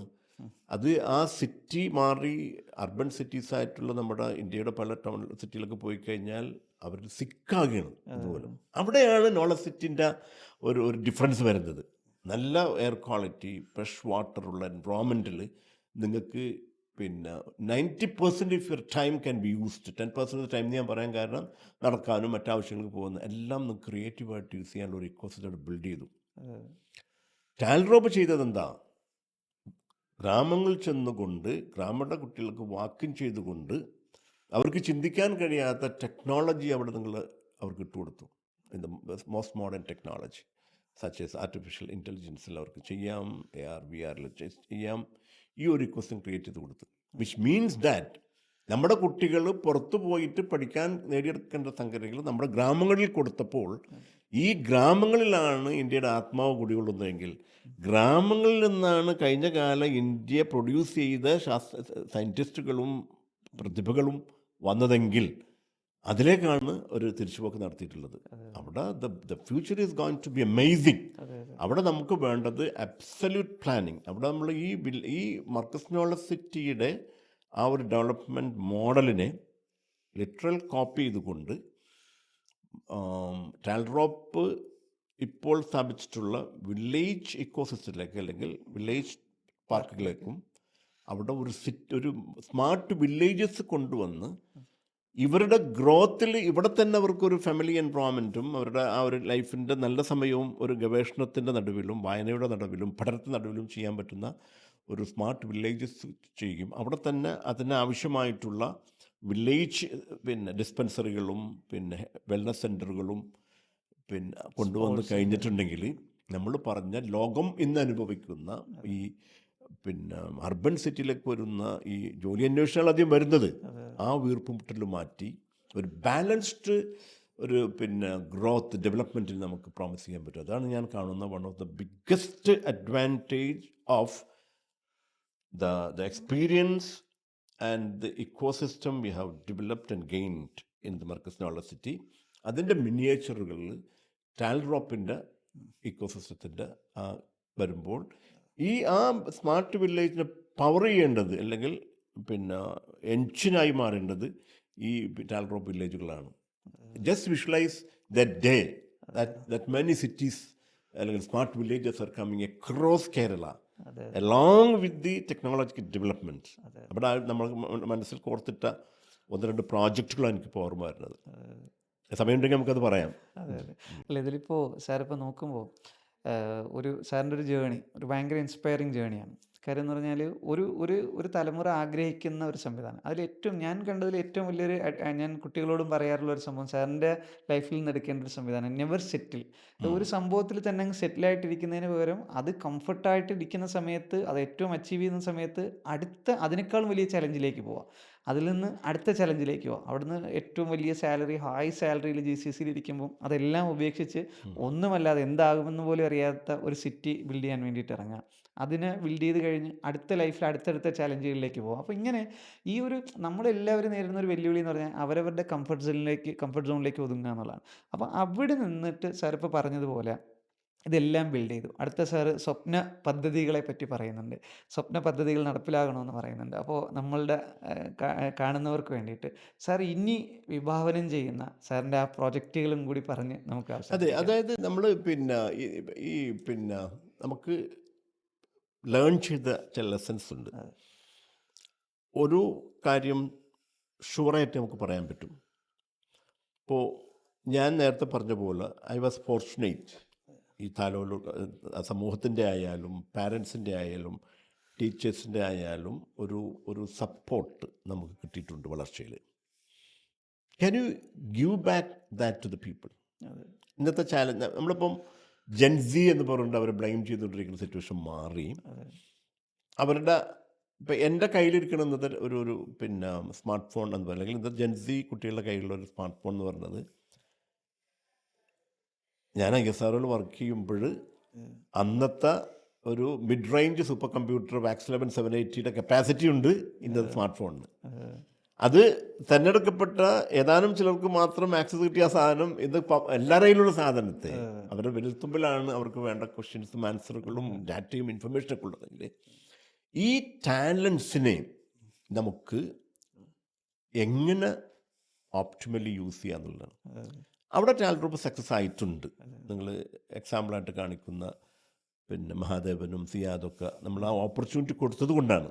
അപ്പോൾ നമ്മൾ ചിന്തിക്കേണ്ടത് പിന്നെ നമ്മുടെ കഴിഞ്ഞ കാലങ്ങളിലെ സയൻറ്റിസ്റ്റുകളുടെ പരമ്പരയിലേക്ക് പോയി കഴിഞ്ഞാൽ അവരൊന്നും തന്നെ നമ്മളീ കാണുന്ന പിന്നെ ഈ മോസ്റ്റ് മോഡേണൈസ്ഡ് എൻവയോൺമെൻറ്റ് കിട്ടിയവരല്ലായിരുന്നു. പക്ഷേ അവർ ഡെവലപ്പ് ചെയ്ത ഒരു സംഗതികളായിരുന്നു. അവർ തന്നെ അവർക്ക് ആവശ്യമുള്ളത് ഇപ്പോൾ ഗലീലിയോ ആയാലും അങ്ങനെയൊക്കെ എടുത്ത് നോക്കിയാൽ ഇവിടെ ഇപ്പോൾ ഉള്ളത് ഓപ്പർച്യൂണിറ്റി എന്ന് പറയുന്നത് നമുക്ക് ടാലൻറ്റ് എക്കോസിസ്റ്റം മാത്രം എടുക്കാം. ഒരു കുട്ടിക്ക് അവിടെ വന്നുകൊണ്ട് സ്പേസ് ടെക്നോളജിയെക്കുറിച്ചും അതിൻ്റെ എക്സ്പ്ലോറേഷനെ കുറിച്ചും സ്പേസിനെ കുറിച്ചും നമുക്ക് ഇന്ന് പിന്നെ നമുക്ക് വന്നുകൊണ്ടിരിക്കുന്ന IT മേഖലകളെ കുറിച്ചിട്ടൊക്കെയുള്ള ആ ഒരു ഇനഫ് റിസോഴ്സസ് അവരുടെ ആ ഒരു ബസ്സിലേക്ക് പോയി യാത്ര ചെയ്ത് വീട്ടിലേക്ക് വരുന്ന സമയം മാത്രം ചിലവഴിച്ചാൽ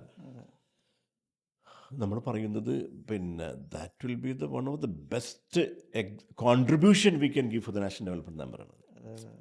അത് മർക്കസ് നോളജ് സിറ്റി ഉണ്ടാക്കിയ പ്രയാസം അതിലുണ്ടായില്ലെന്ന് ഞാൻ വിശ്വസിക്കുന്നു. അതിൻ്റെ ഒരു പെറ്റുനോവ് എന്നുള്ളൊരു സംഭവത്തെക്കുറിച്ച് പറയാറുണ്ടെങ്കിൽ ഒരു പ്രസവിച്ച അമ്മയ്ക്ക് അതിൻ്റെ വേദന അറിയൂ എന്നത് പറഞ്ഞ പോലെ ഒരു സിറ്റി ഡെവലപ്മെൻറ്റിൽ ഇന്നത്തെ എക്സിസ്റ്റിംഗ് റെഗുലേഷൻസും ആളുകളുടെ മൈൻഡ് സെറ്റ് എന്ത് ഡെവലപ്മെൻറ്റും പിന്നെ നെഗറ്റീവായി കാണുന്ന ഒരു സമൂഹത്തിന് മുമ്പിലേക്ക് അത്തരം റെസിസ്റ്റൻസ് ഇല്ലാതെ ഒരു ചെയിൻ ഓഫ് സച്ച് സിസ്റ്റത്തെ പിന്നെ ബ്രിങ് ഔട്ട് ചെയ്യാൻ ഞാൻ മനസ്സിലാക്കുന്നത് ടാലൻറ്റ് കഴിയുമെന്നുള്ളതാണ്. Talent ecosystem കഴിയുമെന്നുള്ളതാണ്.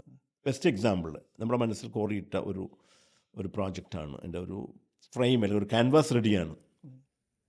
ഫോർ എക്സാമ്പിൾ നമ്മൾ പിന്നെ ഇന്ത്യയുടെ GDP ഉപരി ഹൈ ആയിരുന്നൊരു കാലത്തെക്കുറിച്ചിട്ട് പലരും സംസാരിക്കുന്നുണ്ട്.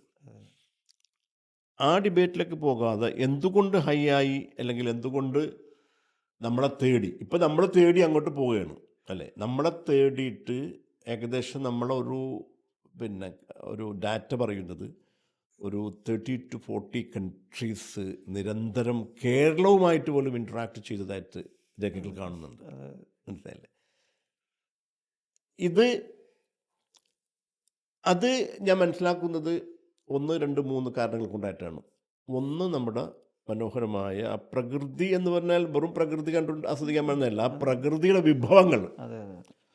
പിന്നെ ബെസ്റ്റ് ടാലൻസ്. അതിൽ നമ്മൾ മനസ്സിലാക്കേണ്ടത് നമ്മൾ ഈ പറയുന്ന നമ്മുടെ കലാവിരുത് അല്ലെങ്കിൽ ആർട്ടിസാൻസ്, ശില്പങ്ങൾ നമുക്ക് ഉണ്ടാക്കാൻ പറ്റുന്ന അതിൻ്റെ ഒരു സ്റ്റാറ്റിക്സ് കാണിക്കുന്നത് ഇന്ത്യയിൽ അവൈലബിൾ ആയിട്ടുള്ള നാച്ചുറൽ റിസോഴ്സസ് കൊണ്ട് തന്നെ നമുക്ക് ഇന്ന് ഫോർ എക്സാമ്പിൾ അതിൻ്റെ ബെസ്റ്റ് മോഡലാണ് ഐക്കിയയുടെ നമ്മുടെ ഹോമിന് ആവശ്യമുള്ള എല്ലാ സാധനങ്ങളും പലതും ഗ്രാമങ്ങളിൽ തന്നെ വരുന്നത്ര. ഇപ്പോൾ നമ്മുടെ ഈ ഒരു ബാക്ക്ഗ്രൗണ്ടിൽ കാണുന്ന ആ പിന്നെ ആർട്ട് വർക്ക് തന്നെ എടുത്താൽ that what a good market across board. Everybody needs that. I'm proud of keeping a natural product in my. അത് വുഡ് കൊണ്ടുണ്ടാക്കിയതാകാം, ബ്രാസ് കൊണ്ടുണ്ടാക്കിയാകാം, പോർസിലിൻ കൊണ്ടുണ്ടാക്കിയാകാം. ഈ നാച്ചുറൽ റിസോഴ്സും ഈ കൈവിരുദ്ധം കൂടി കൂട്ടിച്ചേർന്നാൽ you are talking about the $1 billion industry. ഇന്ന് അവരെന്താ ചെയ്യണത്? അവരത് ഉണ്ടാക്കിയിട്ട് സാധുക്കൾ കൊണ്ട് ചുമന്ന് നടന്നിട്ട് റോഡ് വർക്കിട്ട് വെക്കുകയാണ്. ഏത് ഒരു രാജാവിൻ്റെയും പ്രസിഡൻ്റിൻ്റെയും പ്രൈം മിനിസ്റ്ററെയും ടേബിളിൻ്റെ പുറത്ത് വെച്ചിട്ടുള്ള ആ മനോഹര ശില്പങ്ങൾ ഉണ്ടാക്കുന്നവർ ഇന്ന് ലേബറും അതിനിടയിൽ വരുന്ന സപ്ലൈ ചെയിൻ അവർ റിച്ച് ആകുന്ന ഒരവസ്ഥ മാറിയിട്ട് ഈ വില്ലേജ് ഇക്കോസിസ്റ്റത്തിൽ ഈ നാച്ചുറൽ റിസോഴ്സസിന് അവൈലബിൾ ആയിട്ടുള്ള നാച്ചുറൽ റിസോഴ്സിനെയും ഹ്യൂമൻ റിസോഴ്സിനും ബ്ലെൻഡ് ചെയ്തുകൊണ്ട് imagine a day we are going to solve the problems of the people. അത് ഹെൽത്ത് ആകാം, മറ്റേതാകാം. അവരുടെ ആ ഒരു ക്രിയേറ്റിവിറ്റി ഉപയോഗിച്ചുകൊണ്ട് അവർക്കൊരു തൊഴിലുറപ്പ് അല്ലെങ്കിൽ തൊഴിൽ ഉറപ്പ് കൊടുത്തുകൊണ്ട് നമ്മുടെ ആ ക്രിയേറ്റിവിറ്റി വളർത്തിക്കൊണ്ട് അത് കുരുമുളകിനെ പ്രോസസ്സ് ചെയ്തിട്ടാകാം, അത് അവിടെയുള്ള മണ്ണ് ഉപയോഗിച്ച് കൊണ്ടിട്ട് പിന്നെ കലം ഉണ്ടാക്കിയിട്ടാകാം, അല്ലെങ്കിൽ ആവശ്യമുള്ള LED ബൾബ് ഉണ്ടാക്കിയിട്ടാകാം, അവർക്ക് ആവശ്യമുള്ള മോട്ടറും പമ്പ്സും സോപ്പും ഒക്കെ ഉണ്ടാക്കിയിട്ടാകാം. ഈ ഒരു ഡേ വിഷ്വലൈസ് ചെയ്താൽ I strongly believe that is what the India needed. ഇന്ത്യയുടെ സ്ട്രോങ്ങസ്റ്റ് എക്കണോമിക്കുള്ള $1 trillion എക്കണോമിക്കുള്ള you are talking about 1.4 to 1.6 billion people. അവരുടെ റിക്വയർമെൻറ്റ് മാത്രം മേക്കിംഗ് ഇൻ ഇന്ത്യ എന്ന് വെച്ചാൽ എന്താണ്? എനിക്ക് വേണ്ടതെല്ലാം എൻ്റെ രാജ്യത്തുണ്ട്. ഞാനൊരാളോട് ഫൈറ്റ് ചെയ്യാനല്ല. അതാണ് ഗാന്ധി നമ്മൾ പറഞ്ഞു തന്നത്. എന്താ ഉപ്പ് സത്യാഗ്രഹം? എൻ്റെ ബേസിക് ആവശ്യമുള്ള ഉപ്പ് ഉണ്ടാക്കാൻ എനിക്കറിയാം, എനിക്ക് ആവശ്യമുള്ള ഡ്രസ്സ് ഉണ്ടാക്കാൻ എനിക്കറിയാം. ഇതിലേക്ക് നമ്മൾ തിരിച്ചു പോകണം. അതാണ് ഞാൻ കാണുന്ന ടാൽറോപ്പിൻ്റെ റോൾ. ദാറ്റ്സ് നമ്മുടെ മനസ്സിലൊരു ചിത്രമാണ് സിറ്റി, പിന്നെ for the city of the hope. ഈ ഈ ഈ ഇത് ഈ 2ാം തലമുറയോ 3ാം തലമുറയോ അതിലേക്ക് വരാൻ തയ്യാറല്ല. ഈ കലാസൃഷ്ടിയുള്ള ഒരു കാർപ്പൻറ്റർ ആയാലും ഒരു ബിൽഡർ. ഇന്നിപ്പം നമ്മൾ പിന്നെ പത്രത്തിൽ വായിച്ച ഒരു പിന്നെ വേൾഡ് എക്കണോമിക് ഫോറത്തിൽ വായിച്ച തീരുമാനങ്ങളിൽ ഒന്നാണ് ഇനി നാളേക്ക് ആവശ്യമായിട്ട് വരുന്ന ബിഗ് ഡാറ്റ സെൻറ്റേഴ്സിന്. നമ്മളിപ്പോൾ എന്താ ആശങ്കയിലാണ്? എന്താണ്? ജോലി നഷ്ടപ്പെടാൻ പോകുന്നത്, 50% ഓഫ് ദ ജോലി നമുക്ക് പോകും എന്ന് പറഞ്ഞുകൊടുത്താൽ പറഞ്ഞത് $1 trillion, $7 trillion പിന്നെ വാല്യൂ ഉള്ള കൺസ്ട്രക്ഷൻ തുടങ്ങാൻ പോകുന്നത്. എന്ത് ഡാറ്റാ സെൻറ്റർ ഹോസ്റ്റ് ചെയ്യാനുള്ള അവിടെ പ്ലംബേഴ്സിന് വേണം, അവിടെ ടെക്നീഷ്യൻസിന് വേണം, കൺസ്ട്രക്ഷൻ ടീമിനെ വേണം, ബിൽഡേഴ്സിന് വേണം എന്ന് പറയുമ്പോൾ പിന്നെ എന്തിനാണ് നമ്മുടെ റിസോഴ്സ് ഉള്ളത്? ഇന്ത്യയിൽ പരന്നു കിടക്കുന്ന ഇത്തരം റിസോഴ്സിനെ കൺസോൾഡേറ്റ് ചെയ്യാൻ ഇന്നത്തെ ടാൽറോപ്പിൻ്റെ ക്വസ്റ്റിന് കഴിയും. ഈ ഗ്രാമങ്ങൾ ജസ്റ്റ് വിഷ്വലൈസ്. ആർക്കും സമയമില്ല. രാവിലെ എണീക്കുന്നു, അവർ ഒരു മേക്കേഴ്സ് ഹബിലേക്ക് പോകുന്നു, there making things, there getting trained. അതിലേക്ക് പിന്നെ IT കുരുമുളക് കയറ്റിയിരുന്ന നമ്മൾ പിന്നെ ഡിജിറ്റൽ വേൾഡ് പിന്നെ ബിറ്റ്സ് ആൻഡ് ബൈറ്റ്സ് നമ്മൾ അയച്ചു കൊടുത്തു. ഇനി നമ്മൾ അയച്ചു കൊടുക്കേണ്ടത് ലോകത്തിന് ആവശ്യമുള്ള എന്തൊക്കെയാണ്? റോക്കറ്റാണെങ്കിൽ റോക്കറ്റ്, സൂപ്പർ കമ്പ്യൂട്ടർ, അത് പിന്നെ വൈഫൈ ഡിവൈസാണോ അവരെ പ്രശ്നം സോൾവ് ചെയ്യാൻ പറ്റുന്ന അത്തരം ഇതിലേക്ക് കൂടിയുള്ള ഒരു ഇക്കോസിസ്റ്റം നമുക്ക് ക്രിയേറ്റ് ചെയ്യപ്പെടേണ്ടതുണ്ട്. അവിടെയാണ് India is going to stand up as an strongest economy എന്ന് മനസ്സിലാക്കുന്നത്. അത് ടാൽറോപ്പിന് കഴിയുമെന്നാണ് ഞാൻ വിശ്വസിക്കുന്നത്. By utilising the current ecosystem properly with the best plan.